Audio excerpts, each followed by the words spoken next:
Mtu analalamika ni dalili ya kukosa subra. Kila saa unanungunika tu, kila wakati unanungunika. Haifikii wakati ukasema alhamdulillah, basi imemaliza. Umeshasahau kama wa kumlalamikia na kumtegemea ni nani?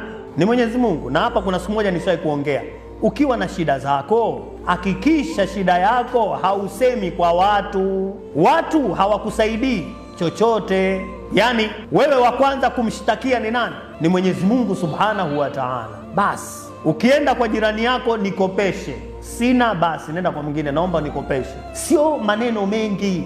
Yale maneno mengi ni alama ya udhaifu, ni alama ya unyonge, kwa sababu sasa hivi hakuna mtu ambaye ana kheri duniani, anakupa na anakusimanga ukishatoka. Bora ukikopa kunakuwa kuna uzito, labda siku ushindwe kumlipa ndo ataanza kupiga makelele.